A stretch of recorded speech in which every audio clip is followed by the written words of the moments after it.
Autism awareness series में आज हम लोग बात करेंगे टैक्टाइल स्टिमिंग के बारे में। टैक्टाइल स्टिमिंग के बारे में पहले भी हमने बहुत 2-3 वीडियो बनाए हैं, उसमें डिटेल में बताया है कि क्या कैसे आप कर सकते हैं टैक्टाइल स्टिमिंग को कंट्रोल करने के लिए। मतलब टैक्टाइल स्टिमुलेशन एक्टिविटीज़ होनी चाहिए, उसमें अलग अलग तरीके बताए गए हैं। लेकिन आज के वीडियो में हम कुछ और भी नए एडवांस अप्रोचेज कुछ जो बताएंगे जो कि आप अपने घर पे मैनेज कर सकते हैं। उसके लिए क्या क्या सामान की ज़रूरत पड़ती है या फिर कैसे उस चीज़ को प्लान करके और आप उस पर आगे बढ़ सकते हैं, इसके बारे में आज डिटेल में चर्चा करें। तो मैनेजमेंट से पहले टैक्टाइल स्टिमुलेशन के बारे में थोड़ा इंट्रोडक्शन जान लेते हैं। टैक्टाइल स्टिमिंग और स्टिमुलेशन के बारे में देखिए, स्टिमिंग का मतलब होता है कि सेल्फ स्टिमुलेटरी बिहेवियर।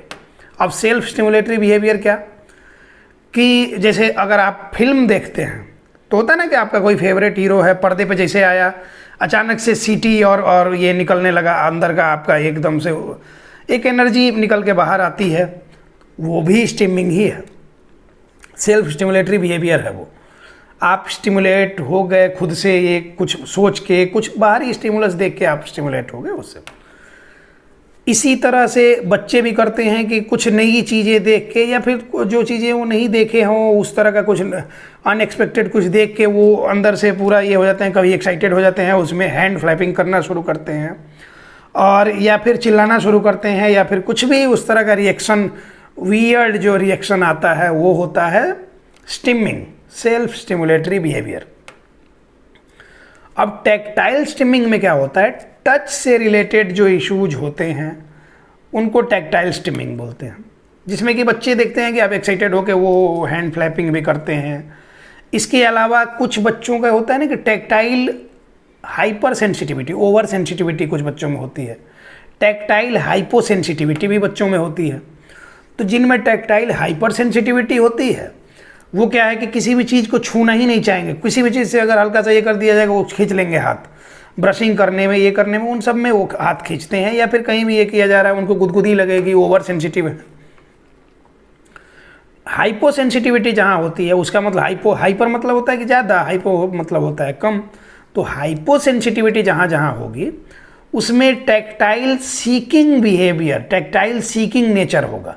मतलब कि वो क्या करेगा ना कि अलग अलग चीज़ों को छू के फील करेगा, अलग अलग सरफेसेस को, अलग अलग टेक्सचर्स को छू के बच्चा फील करना चाहेगा, तो उसको बोलते हैं टैक्टाइल हाइपो सेंसिटिविटी। अब ये दोनों ही स्टिमिंग के बिहेवियर्स हैं। अब कुछ बच्चों की आदत होती है कि जैसे कि किसी के बाल में हाथ फिराएंगे, रुखड़ा बाल मिल जाएगा, दाढ़ी वाड़ी पे हाथ फिराएंगे, ये भी tactile stimming, tactile seeking behaviour है। इसके अलावा कुछ बच्चों की आदत होती है कि जैसे कि सॉफ्ट स्किन जहाँ है, सॉफ्ट स्किन जैसे कि मदर के ब्रेस्ट में बच्चे हाथ लगा के ज़्यादातर रखते हैं, यहाँ पे गर्दन पे या फिर काफ मसल पे, थाई पे, उन सब जगहों में हाथ रखेंगे, सॉफ्ट सरफेसेस पे ऐसे ऐसे ऐसे ऐसे ये करेंगे। तो ये सारा कुछ बच्चे हैंड फ्लैपिंग, हैंड शेकिंग, ये सब चीज़ें करेंगे, तो वो सारी चीज़ें भी आती हैं। टैक्टाइल स्टिमिंग में आता है कुछ बच्चे क्या करते हैं ना कि हाथ से ऐसे टेबल है तो इस पर ऐसे ऐसे ऐसे ऐसे पीटना शुरू करेंगे या फिर दीवार को ऐसे ऐसे पीटना शुरू कर देते हैं। तो ये सारी चीज़ें आती हैं टैक्टाइल स्टिमिंग में। ये तो हो गई एक प्रॉब्लम। अब ये सेंसरी प्रोसेसिंग डिजॉर्डर में आता है। तो अब तो ये सेंसरी इशू है, इसको कंट्रोल करने के लिए क्या क्या करना चाहिए, उसके लिए आप घर में कैसे मैनेज करेंगे, उन सारी चीज़ों को हम इस वीडियो में स्टेप बाय स्टेप बता रहे हैं। आप लोग वीडियो को अच्छे से देखकर और तब इस हिसाब से फॉलो करेंगे तो बच्चे में काफ़ी हद तक इम्प्रूवमेंट होगी। अब हमने बताया कि टैक्टाइल हाइपो सेंसिटिविटी और टैक्टाइल हाइपर सेंसिटिविटी, मतलब कि एक जगह टैक्टाइल सीकिंग बिहेवियर है और एक जगह की टैक्टाइल उसका ये हो रहा है कि ओवर सेंसिटिव है, वो छूने ही नहीं दे रहा है, कुछ भी करने नहीं दे रहा है। तो अब जैसे कुछ बच्चों को होता है कि हम लोग जैसे फूंकेंगे तो उसमें वो हंसने लगेंगे, गुदगुदी उनको आएगी, इस तरह की प्रॉब्लम्स होती है।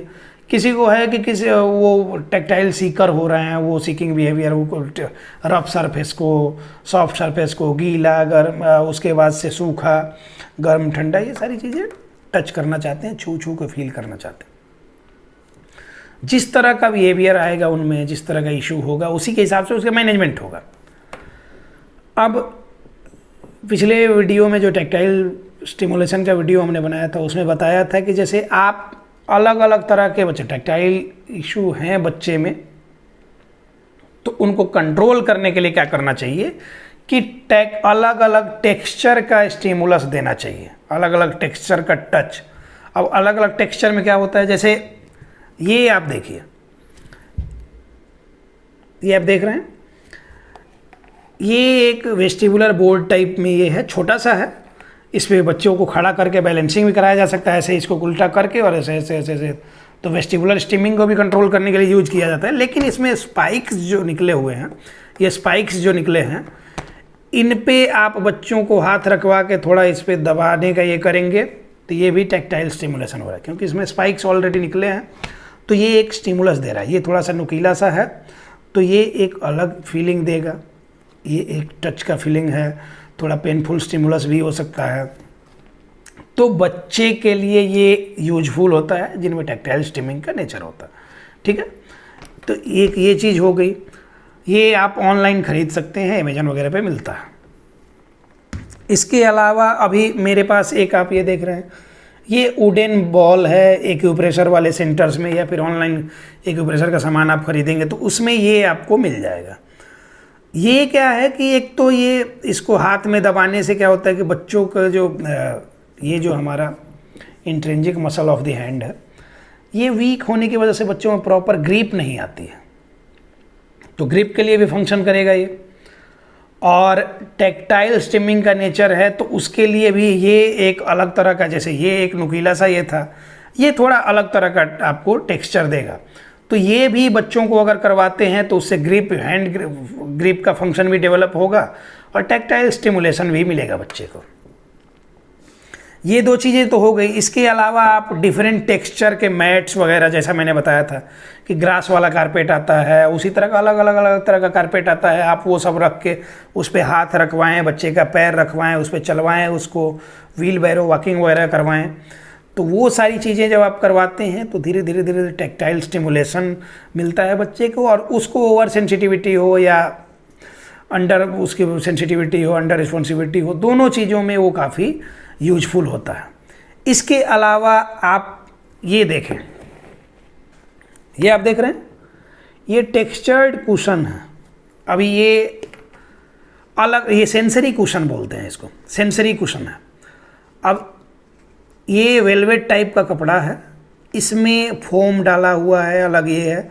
अब ये बच्चों के हाथ पे या फिर गाल पे या फिर बॉडी में जहाँ इसको टच कराएंगे, ये एक अलग टेक्सचर की फीलिंग देता है।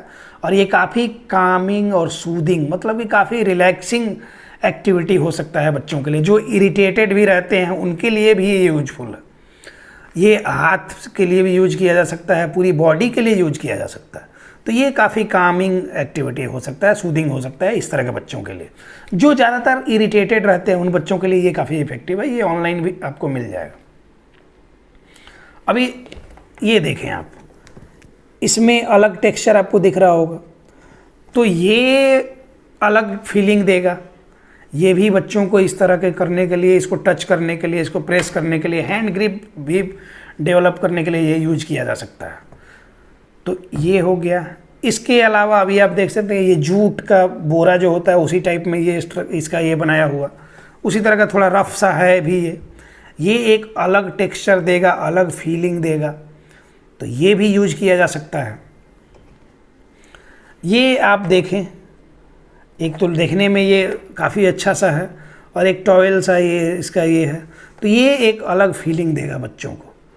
तो ये भी आप यूज कर सकते हैं बच्चों को काम डाउन करने के लिए। अब आपके सामने एक ये है, ये भी वेलवेट टाइप कपड़ा है, लेकिन इससे थोड़ा सा अलग इसका स्ट्रक्चर है और इसका टेक्सचर अलग है। ये भी यूज किया जा सकता है। इसके अलावा एक और है, ये थोड़ा हार्ड टाइप में है। तो ये आप देखें, ये मेरे हाथ में इतनी सारी चीज़ें, ये हाथ में आ भी नहीं रहा।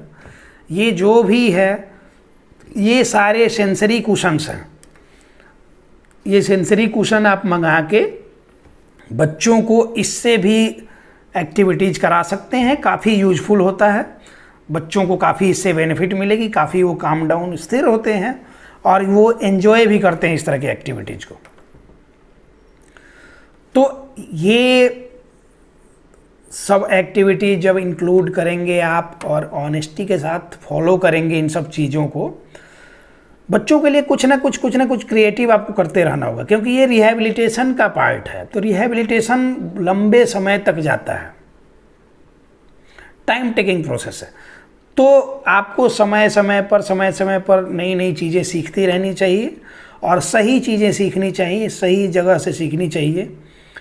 उससे क्या होगा कि सही डायरेक्शन में लेके जा सकते हैं बच्चे को, नहीं तो फिर गलत सलत चीज़ें करके बच्चे को आप परेशान न करें और उसका समय वेस्ट न करें। तो आप लोग समझदार खुद ही हैं। अब अंत में हम ये बताना चाहेंगे कि देखिए, जैसे कोई भी सामान, एक मोबाइल की बात करते हैं, हमेशा एग्जांपल हम एक मोबाइल 10-12 हज़ार 15 हज़ार में बढ़िया मोबाइल अभी के समय में आ जाता है। वो ख़रीदने से पहले 75 बार हम लोग चेक करते हैं, वारंटी, गारंटी, बैटरी लाइफ, इसका कैमरा क्या है, प्रोसेसर क्या है, क्या बहुत सारी चीज़ें। उसके बाद से क्या है कि सर्विस सेंटर इसका अवेलेबल है कि नहीं हमारे आसपास में, ये सारी चीज़ें चेक करके तब एक मोबाइल फ़ोन हम खरीदते हैं कि बाद में कोई परेशानी ना हो। तो बच्चों के स्वास्थ्य के लिए, बच्चों के हेल्थ के लिए 1-2 बार 10 बार बढ़िया से जांच पड़ताल कर लेना काफ़ी सही होगा। ये अरबों खरबों की संपत्ति है बच्चे,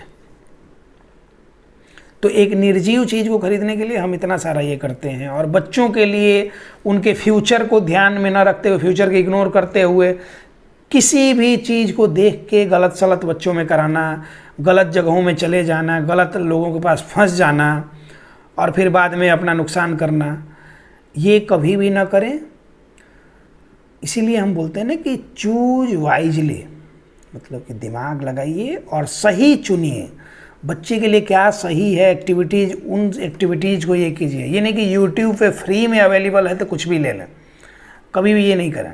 सही चीज़ को चुनें, सही चीज़ को समझें। हमारे पास ज़रूरी नहीं है कि आप आएँ, लेकिन कहीं भी बढ़िया जगह देख के जाएँ जहाँ पे भरोसा आप कर सकते हैं। और पहले महीने से इम्प्रूवमेंट नहीं हो रहा है तो आप उस जगह पे भरोसा ना करें। आपको कुछ चीज़ें नहीं बता जा रही हैं तो उस पर भी भरोसा ना करें, क्योंकि घर पे बताया जाता है कि क्या क्या करना है घर पे आपको, तभी जाके बच्चों में इम्प्रूवमेंट लाया जा सकता है। तो जो लोग भी इस तरह की प्रॉब्लम से सफ़र कर रहे हैं, उनके बच्चे में ऑटिज्म या फिर उससे एसोसिएटेड कोई भी प्रॉब्लम्स हैं, आप हमारे साथ बेहिचक जुड़ सकते हैं। आप हमारे ऑनलाइन सेशन में आ सकते हैं। देश दुनिया के किसी भी कोने से आप देख रहे हैं तो आप वहाँ से हमारे ऑनलाइन सेशन में जुड़ सकते हैं। और रेगुलर क्लिनिक की तरह हम ऑनलाइन सेशन भी चलाते हैं। और जैसे रेगुलर क्लिनिक में बच्चों में इम्प्रूवमेंट होती है, गारंटीड इम्प्रूवमेंट ऑनलाइन सेशन के थ्रू भी होनी है। और सैकड़ों पेशेंट हमारे सेटिस्फाइड हैं, काफ़ी हद तक सेटिस्फाइड हैं। ऑनेस्टली हम काम करते हैं, आपको भी ऑनेस्टली काम करना चाहिए। तो क्या होगा कि ऑटिज्म फ्री इंडिया का जो हमारा मिशन है वो जल्दी से जल्दी सक्सेसफुल होगा। तो उम्मीद करते हैं कि आप सबको बातें समझ में आ गई होंगी। जो लोग भी हमारे साथ जुड़ना चाहते हैं वो हमारा नंबर दिया हुआ रहता है, या फिर कमेंट बॉक्स में आप कमेंट करके नंबर लेके आप बात करके या फिर व्हाट्सएप पे मैसेज करके सारा प्रोसीजर जान सकते हैं, कैसे कैसे कैसे कैसे उस पर काम करना है बच्चे पे, और उसके हिसाब से आप घर बैठे भी बच्चे को इम्प्रूव कर सकते हैं। तो be aware, be positive, autism is curable. धन्यवाद।